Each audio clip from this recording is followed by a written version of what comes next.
Thank you, Nathan. This is Andy B on the Get Your Home Show. The time, it's nearly 5 past 5 on the 30th of April, 2026. If you're not quite sure where we are in the world in time, knowing where you are in the world is a good thing. And for that, there are lots of people we can speak to. One of them is Laure Jackson. Hello, Anne. Hello, it is great to be here. I can't believe we're coming to the end of April. That means that it's May. It's May tomorrow. It's May in the morning, which means, very exciting, Pure Media, the magazine in which you write, is out tomorrow morning. And what's really exciting is we launched an additional separate monthly magazine for men, and we are on time ahead of schedule. Wow, that is amazing. We have a good team, in fairness. But yeah, we're actually out on time. Now, I'm not going to start asking you about your article in the magazine, but that's one of the things we do. But yeah, it's just really exciting that as we're hitting May, we've got a really busy 6 months ahead for us. So I'm really chuffed that we've got the magazine out. If you're thinking what's wrong with Andy B's voice, it's called rapeseed. If you know what that is, it's what you make vegetable oil out of, kinda. Beautiful yellow flower. There are acres, hectares probably around us, and they're flowering, hence my voice. It's fine. Now, Anne, you are a sensory health specialist. You're an occupational therapist as well. Mm-hmm. And that then led into your sensory health. Before we get into today, I think it's good to recap occasionally. Why do you focus on sensory health when occupational therapy is already quite a finite field to a degree? It's quite specific. And then you've gone even further specific. Why not just do, I guess, what would be easier and just stick to being an OT? Why have you gone into sensory health? That's such a good question. I was just like, oh yeah, why do I always pick? I never seem to be straightforward. I'm never just do what's in the box. I'm very much of an out of the box person. But I think when something grabs me, I think that the power of sensory processing was that it just affected and affects so many aspects of who we are as humans. So when you train as an OT, you look a bit into physical health and rehabilitation. You look at housing. I love housing as well, and adapting it. And you get equipment to help you do things if you're a bit, if you've lost a limb, or you've had a stroke, or you're growing older, so you're not able to do things the same way, or you're a child. It goes across all ages. It goes all through disability of any sphere, but also it is very much into function and participation. So it's not even that you have to have any form of diagnosis. There's a strong element of just, we want to be able to help anybody do anything that they want to be able to do. So there are so many different branches to occupational therapy, but this one really grasped me as I was a very young therapist.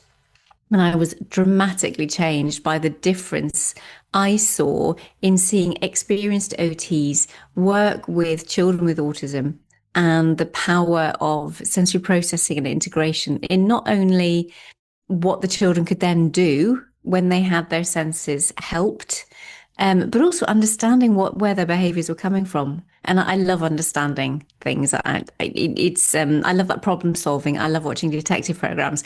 I love trying to work things out. So for me, it was such a good fit. And also because I just love helping all kinds of people, and sensory processing and integration goes across all ages and stages and abilities and disabilities. And then the sensory health aspect is, let's get everybody making the most of life as much as possible. And this is one of the things we've enjoyed exploring for the last, it's coming up towards 3 years, and we're over 100 sessions now, where we look at sensory health from all sorts of different perspectives. We've gone kind of through, I suppose, specific issues that you've come across and dealt with. We've then come across Andy B's brain's version of how do you deal with that, which we're still doing and probably will be forever because it's really good fun. Because I think sensory health is one of those where I had a really rudimentary understanding of the senses. Okay, there's 5 senses. We kind of grasp that. We probably only use 3 most of the time in our own minds. There are many more. We've learned that. But I knew the importance of sensory health because I've worked a teeny tiny bit. By worked, I mean special needs school, specifically for children with physical disabilities for the most part. There were a few there perhaps that had an accident and they had some brain trauma as well. But what I enjoyed in that work experience for a couple of weeks, and I went back for sort of a couple of subsequent summers, was I loved seeing how changing something fairly minor could have such a big effect. So you go in and you change, I don't know, Here's a simple one for you. If you're sitting on a chair right now and it's too high for your legs, you're going to feel pressure on the middle of your thigh between the knee and your hip. It's going to feel pressure. So what do? You automatically drop the seat just a tiny bit and it takes the pressure off. All of a sudden, you're not uncomfortable. Anybody trying that? That'd be interesting. You're not uncomfortable, and now you're more comfortable in order to work. Now you're not distracted by a seemingly innocuous, teeny tiny thing, and you can get on with the job at hand. And in the same way, in that school that I went to, particularly with some of the children who had in wheelchairs, which was quite a large chunk of the children that we were with, just seeing the difference that they would have when something small was dealt with in their life. So rather than like, here's a table, normal adult-sized table, off you go. Well, they can't work. So they had tables that were height adjustable for one of the children. And I was a bit shocked because I'd never seen this. I was in school, I was 15 or 16 or something, and all the tables are the same. And yet for this one child who had a wheelchair, rather than saying, well, sit up properly, they can't. It's literally impossible. Their spine was bent. So they had a table they could lift up and down and angle slightly for this young person. And all of a sudden, they were able to really excel in their work. And I watched that difference. And that's one of the memories that stuck with me, because it was almost irrelevant what was changed. They changed the height of a table. Who cares? Hey, we all do that. No. This was enormous for this child, because now they could actually concentrate. They were comfortable.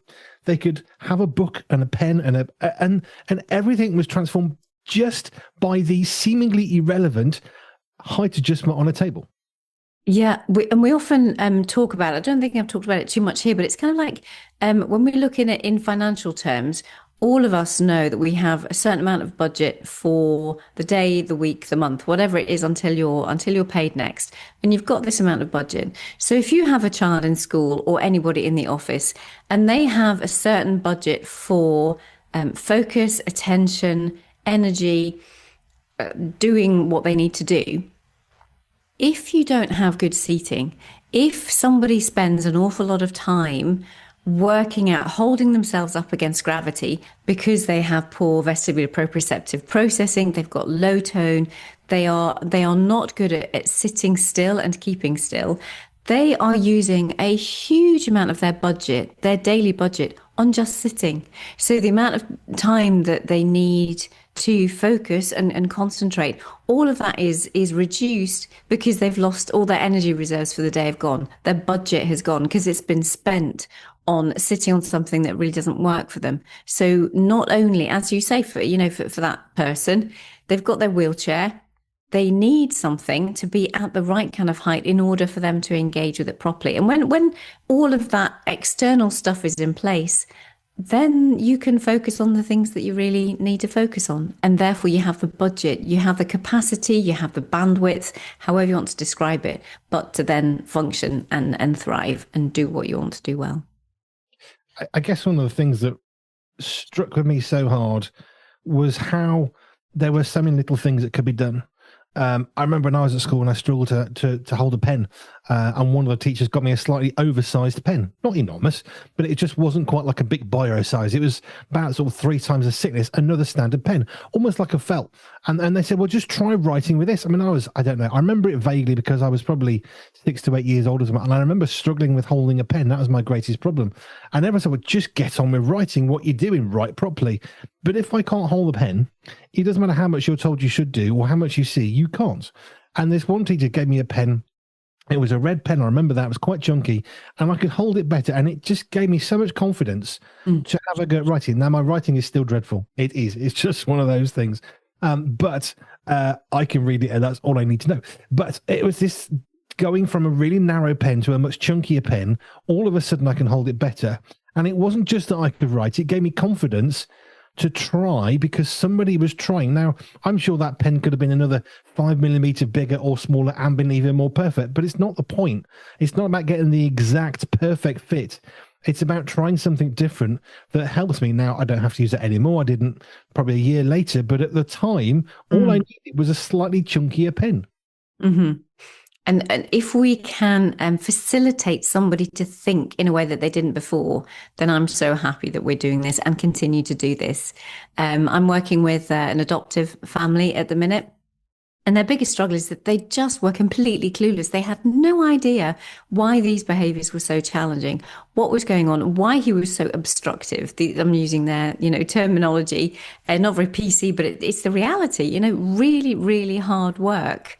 And one of the lovely things was actually just jumping around on everything and wanting to swing on everything, and never mind about the kind of what felt like disobedience and whatever. And it's like, well, if you understand it from a sensory perspective, we often talk about it like as a sensory lens. If you look at those behaviors and have a look at what his body's telling you, the fact that he can't cope, he can't function, he's going to be flat on the he is flat, he literally is flat on the floor if he's not actively moving. So for me, that is telling me that he has that proprioception, that vestibular integration, so that information coming from his muscles and his joints, the information coming from his movement systems are not reaching his brain in a way that helps him understand and settle in space, just settle to do something, because as soon as he doesn't move, he genuinely doesn't feel where his body is. It's a very, very scary place to be. And when you're dealing with all the issues of attachment and abandonment and loads of other things that when you're little you can't put words to, but you're struggling in many ways emotionally, you have to do something. And when you can understand how important that the physical sensory processing is to all of this, it really makes an awful lot of sense. And then it gives you things that you can do about it. So this family, well, apart from the fact of saying, oh, now I really understand what he does and why he does it, we've got other strategies that they can employ to make life that bit easier. Especially because, he's also kicking. So in kicking, when you actually kick something, it gives you deep touch pressure. It gives you a lot more proprioceptive input because you're using your muscles, you're connecting with your joints. You get a bit of a thwack back. It's not what you're doing necessarily to the other person. It's the feedback that you get in your own body when you do these behaviors. And I'm always looking at what happens to the person's body, the individual's body, by doing these things. Other psychologists and whatever else would look at the impact on the person on the receiving end. But I'm much more about, let me see what's going on from a sensory perspective for the one doing the harm or doing these challenging or difficult behaviors, and seeing if we can address that from that perspective. I don't know why I thought we'd go this direction. This is not what I thought I would do. But I remember at school, there's a very, very brave teacher who was talking about the problems of education. This is secondary school. So if you're thinking, what's that? You're talking roughly 10 to 16-year-olds, somewhere around there. And he was talking to us. So I was actually upper sixth at the time. So that's nearly 18 years old. So it's like an extension part of the school. And he was talking to us about the problems with education. I say brave because he said the problem with education is it's too much for girls. Education is not built for boys. Girls do really well at school in exams, and it frustrates me, this is what the guy said, because girls do well and boys do badly. And everything's, well, boys aren't as smart. And he said it's just not true. But the education system is skewed to female-style learning because a lad wants to go and have a run, wants to go and kick a football about. It's not that he doesn't want to learn, although he was talking about some of the psychological differences in maturity and brains and all that sort of stuff. The problem is that the lads just don't want to sit there because they want to play. They want to play football. They don't want to sit and learn about Shakespeare. And it is less that they don't want to learn about Shakespeare, more that they actually just want to go and have a run. And if you did that, he said, if I was allowed to teach children properly, I would always be outside. The girls probably would want to sit down. Not always. I was talking in stereotypes. And the boys would probably want to run around a bit. I'd do teaching in between. And then he said, I could lift all the levels up at the same time. But because we have to teach them the same in a very feminized education system, he was very frustrated. Now, you might have issues with any and all of that. Don't really care. I'm quoting what he said. But I certainly saw some of that. Now, I'm not the kind of guy that wants to go around kicking a football. I'd quite happily sit and do other stuff. It's a stereotype. But I guess that, again, is coming into the sensory arena of actually understanding. Because one of the things I know now, as a dad of nearly 50, that he definitely grasped was girls and boys are absolutely two very, very different genders. The way that they learn is very different. And he got quite angry about the education system being too feminized, which was where he described it, because he said, we're not thinking about boys. We're saying that as intelligent. They're not learning as well. Girls are smarter. So, no, you're not, they said. It's just that we're putting girls in an environment where they're going to learn best, and boys generally won't until they're much older. And then it changes. But I don't know why I've said all that stuff, but I don't know your thoughts on any of that. Am I talking rubbish? Was he talking rubbish? I don't know. Yeah, the biggest thing I thought there was a great I love co-ed, where boys and girls, learn together. You learn a lot of good things, but I really also appreciate the single sex schools because you ought to, now whether this happens or not, I don't know, you ought to be able to structure things so that the lads and the boys can have a lot more physical input. It's that proprioceptive vestibular input that they really, really need more so. The girls need it. They absolutely do. And we've got a lot of our adults or a lot of our 20s that are realizing that actually they do have quite significant sensory processing issues, but they're able to mask it in the school environment. But you get a lot more, burnout and whatever else later on because they are holding it together in school, and they look socially appropriate enough, and they can sit because it's a slightly different way of processing. But for the boys, having that extra physical and doing more of it during the day is definitely feeding into their systems and into their growth because of the intensity of their muscles, of their bones, of their structures generally. Everything is needed a little higher level from a physical capacity. I'm sure there are educationalists who are listening who will understand. And we'll point out all the different thinking processes and all the rest of it between them. But for me, it is that sensory perception of themselves and of the world that really is best targeted to the genders in a different way. I don't know why I was sharing that. I think possibly because I think it comes into how we all learn and we're all different. It's recognizing that men are not women, women are not men. We are very different.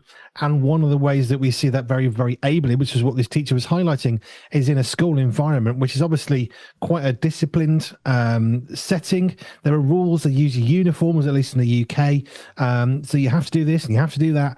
And that's across the board. But the actual learning styles, which is what this guy was getting really frustrated about, he said the problem is it's just not set up for boys. At certain ages, they said it's so frustrating. I know I'm going to deliver a lesson. It's going to be a completely pointless waste of time because none of the boys are going to hear anything at certain times of day. He said, I know they've already zoned out. They just want to go and kick football. Girls, focus. Boys, but there's a field and it's sunny. And he said, I can see it at certain ages, certain times of the day. It takes me back to that school with that wheelchair, with a table that could be adjusted. I think it had an angle as well, so it wasn't just up and down. It could be angled for this lad who had a curvy spine. And I just think, well, if we can do that for a lad in a wheelchair, can we not think about school more about the person rather than the exam? Because exams, where we go now, the exams are really important, but they're not that important. Because the person's more important than any qualifications, because qualifications can be useful and not. And I think that's probably where I'm coming from with this now random chat. You think, where's he going? But I think it is this idea of how we learn and the sensory health elements of it. If you're in a car and it's really hot, you're going to get sleepy. It's not a good thing. If it's really cold, you're going to shiver. You're not going to concentrate. So we adjust the temperature to our needs. Too hot is bad. Too cold, it's not good. So we try and make it the right temperature. But we don't seem to want to do that with young people in school. It's like, well, this is what we're doing. This is how you have to learn. So what's the problem? Well, the problem is it's not really conducive to the bulk of the people you're trying to educate. Yeah, I'm really enjoying at the minute reaching out to others, especially at the moment, just in the UK. But this is absolutely, anybody worldwide who are taking the sensory super system, which is one of the things that the main thing that I offer to help people to assess and then treat and then manage those sensory needs in whatever setting. And starting to see now some people saying, look, I want to take this and take it to my school. They're not therapists and they don't have to be. I'm the one that holds the responsibility for the videos, for the training, for the content, for the professionalism, for the treatments that come with it, through the advice that comes with it. But they're so keen to try and get this into places that I'm like saying, yes, absolutely. You take this, you show them what this can do. And then we can get the word out there because there are so many, especially teachers, they're really, really wanting to help these children, but often it's like, I haven't a clue what to do. Never mind about have we got the budget and anything else. And it's just like, well, there are so many free things that can be done with a little bit of willingness, with some buy-in, with we just need to get the word out there. So I'm really encouraged by people taking the sensory super system and actually doing something with it and showing other people what the content is, and trying to help in their local area.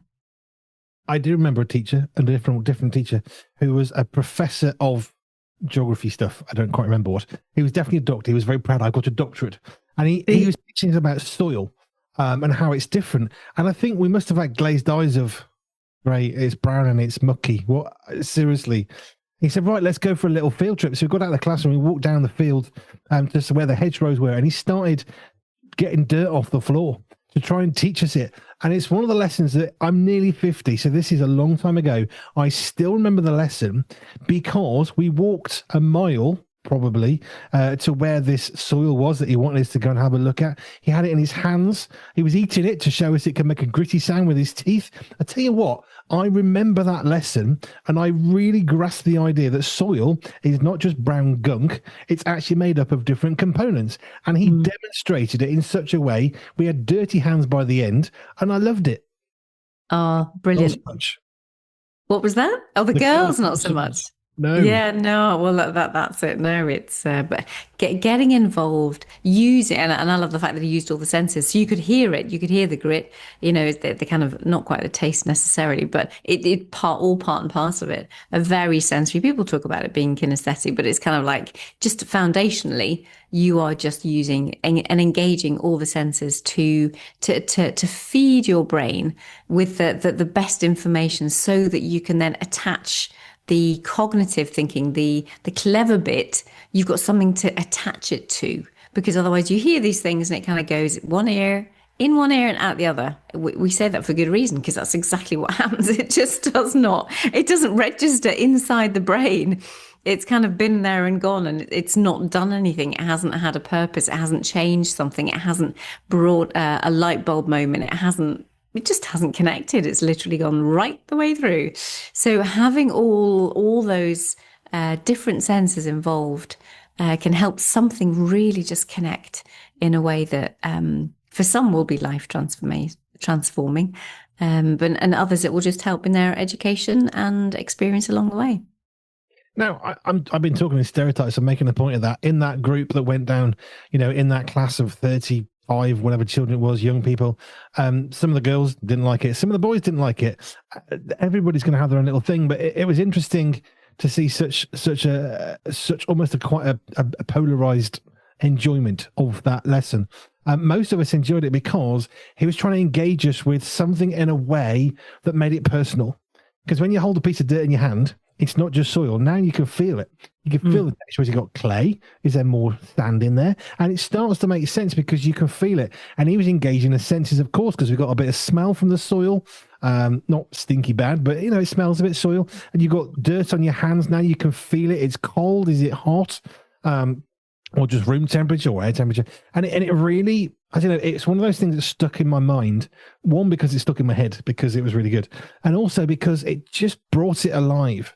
And I think using the senses, and we've talked about this for somebody with dementia, and how using perhaps a smell can be a really good positive evocative way of connecting them with a memory that maybe they're struggling with because they're suffering from Alzheimer's, from dementia. And the senses, we either get frustrated by it, and we often talk about some of the problems that are caused and how do you fix it.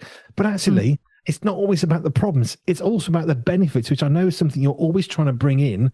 Yeah, okay, here's a problem. This isn't working, but I got a joke for you in a second. But actually, there's lots of benefits to this as well. Watching a TV sitcom the other day, and somebody talked about the olfactory, and the gag came back. Why are you talking about a factory that's really old? Because of course, anyway, really bad joke. Olfactory is the part of the senses thing. But I just think sometimes we get so focused on the problems and solving it, we forget about just the joy and the benefit of the senses. And that's just one of those lovely things to be taken back to. And regardless of where you stand spiritually, there's an awful lot of stuff like kind of mindfulness. I'm so glad that finally someone's realized that let's go back. Let us stop. Let us pay attention to our breathing. Let us pay attention to what is happening in the environment. Let's use those senses to help regulate ourselves. So it really isn't connected to any particular religion, apart from obviously the fact that we would believe that God made us and has given us our senses. We didn't come out of an amoeba. So we have been specifically designed to appreciate those things and for the senses to be used to help in our coordination, to help in our communication, to help in our love language, to help do skills. It's a lovely thing, and I think that's why I do love sensory processing, and why I have for like 30 odd years of just investing and learning, and just trying to bring out as much as I possibly can out of what I know of the senses to help feed into other people, to often bring relief, bring acceptance, and hope, for the future too. Hope's good. I know you've mentioned this a few times when somebody's come to you and you can easily understand the exasperation of somebody. Is that the right word? Yeah. Of somebody just like, I can't cope. This is never going to heal. I've had a problem with my sciatic nerve and it just feels like it takes forever. And in some ways it takes a long time. But there are moments of good and bad, and it's quite cyclic, and there's lots of waves of improvements. But there reaches a point when you're just tired and I just want this to be better. And you must have had that so many times with so many people who come your way. My child won't put socks on. My wife can't touch clay, or whatever it is. That's me, by the way. It's got to be glazed. It's weird. There's all these issues that we face in life. Some of them more serious than others, and that was quite silly. But actually, she can't touch clay. She really, really can't. It has to be glazed. Otherwise, she's got this funny, weird thing going on. But whilst that's not a major problem, okay, she can't pick up unglazed clay. There are people who will have more serious problems. They can't pick up a piece of paper, which is still one of the stories you told me, which I still can't comprehend, that somebody out there cannot pick up a piece of paper because of the sensory input of the paper. I can believe it, and I can't all at one go. But that's the whole point of doing these. Hopefully, we're making someone feel better about the fact that, you know what, that thing you're struggling with, maybe there's a solution. And more importantly, you're not the only one. Yeah. Oh, absolutely. There's nothing that I haven't heard new for a long time, I think. I'm just trying to wrap my brain thinking of everybody that I've been speaking to recently, like for the last number of years. Like, there really is nothing new under the sun. The struggles that people have, the way that they... and the thing is that people don't talk about it. Thankfully now, social media, there is a way of people being able to express these things. So it's easier to find that you're not alone. The problem is then finding good advice so that you can actually, manage it properly. But that's definitely another thing. But just, I mean, like families, and they're just or people, and they're only eating 5 foods. That's it. And the parents are just, I don't know what to do. I don't know how to change it. And they don't realize that it's probably there'll be a tactile element in there somewhere.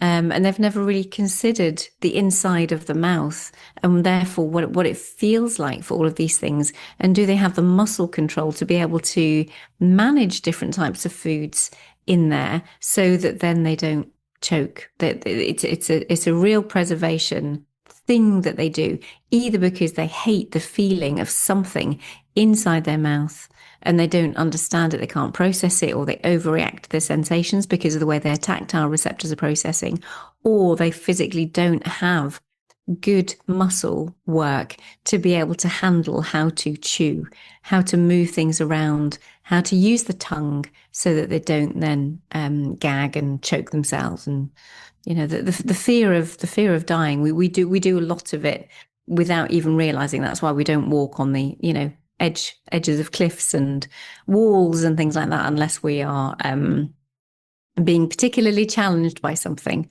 or we just have an inbuilt safety that most of us are not even aware of why we do the things that we do. We just know that we would not do that, and we don't, we just don't want to do it. We don't do it.